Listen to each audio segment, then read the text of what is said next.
Bonjour à tous, on se retrouve pour une nouvelle position, une position de finale aujourd'hui avec une finale un peu déséquilibrée, tour cavalier contre deux fous et un pion. Normalement c'est une position... enfin le matériel est équilibré à peu près, surtout que les blancs n'ont pas de pion, donc ils n'ont qu'une chance normalement de gagner, à moins de gagner un fou évidemment. S'ils gagnent le fou, à ce moment-là ils auront une tour de plus et là ça suffit pour gagner. Hein. Savoir que... un cavalier de plus ne suffit pas en finale, hein, si on n'a pas de pion. Par contre, un fou de plus, une tour de plus, pardon, ça suffit évidemment.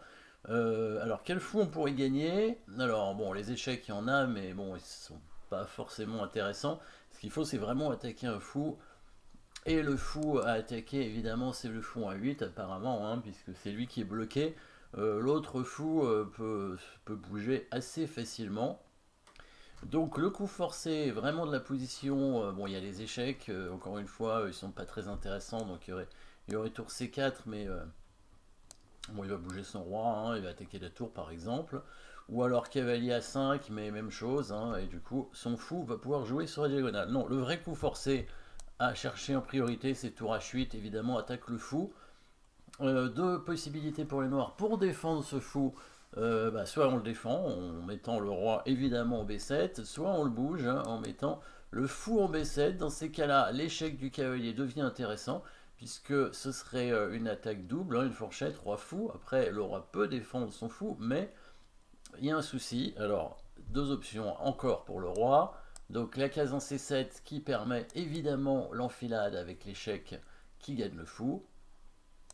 Et la case en B6 qui permet une attaque double, évidemment, avec le cavalier en C4 qui va gagner l'autre fou. Évidemment, on n'est pas obligé de gagner le fou de case blanche, on peut aussi gagner le fou de case noire, pourquoi pas.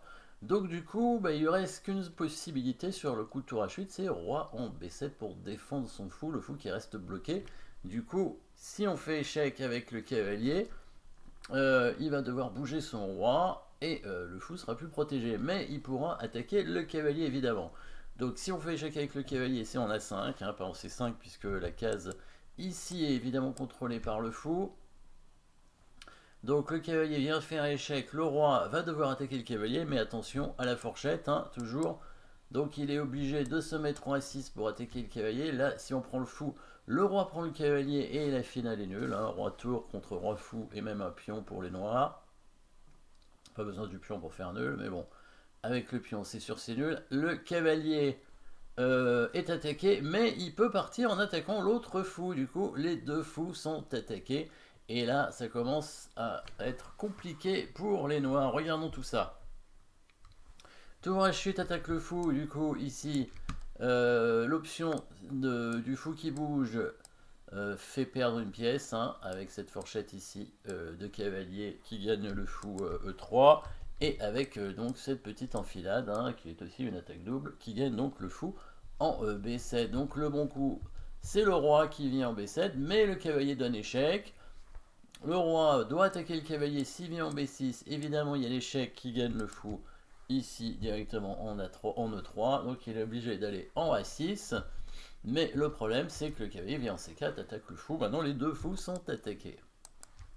Bon, est-ce que ça s'arrête là? Bah non, ce serait trop simple. Les noirs vont avoir une petite défense un peu sournoise, un peu invisible même, hein, dans cette position. Vous pouvez chercher, essayer de le chercher, hein, cette petite défense. Après, elle suffit pas, évidemment. Hein. Donc, bien sûr, on va chercher un bon coup pour les noirs, mais c'est pas un bon coup qui va suffire pour sauver la partie. Donc, c'est un coup, un piège, on va dire. Un piège. Hein.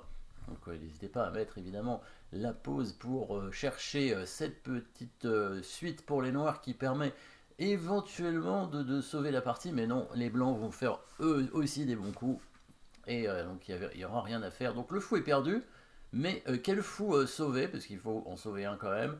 Et ben on va sauver le fou de case noire, et on va le mettre en F4. Alors pourquoi on va le mettre ici? Donc ici les blancs vont prendre le fou, hein, sinon ça sert à rien d'avoir fait tout ça pour ne pas prendre le fou. Hop, et là, vous avez peut-être vu maintenant la petite pointe, pourquoi on a mis le fou en F4. Hop, le fou qui vient se mettre en B8. Et oui, et qu'est-ce qui se passe si la tour prend?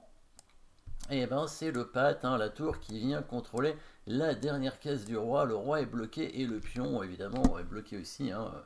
Donc tout le monde est bloqué, du coup c'est pas. Donc la tour peut pas prendre le fou. Et là la menace des noirs, c'est bien sûr d'aller chercher maintenant cette tour qui est coincée dans le coin. Hein. Hop, roi B7 évidemment pour prendre la tour en A8 bien entendu.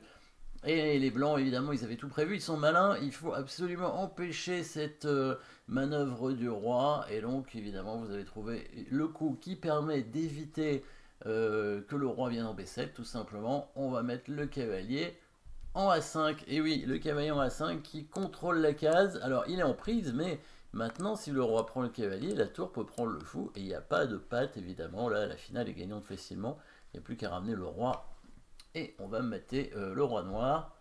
Et alors les noirs ici, ils vont pas prendre le cavalier, ils vont bouger leur fou probablement. Sachant que le cavalier est attaqué, il peut se dire, bon bah, peut-être que j'ai une chance d'enfermer quand même la tour au coup suivant, puisqu'il va devoir bouger son cavalier. En le mettant ici, bah, il attaque le cavalier, donc avec le fou, donc la tour peut pas bouger en attaquant le fou.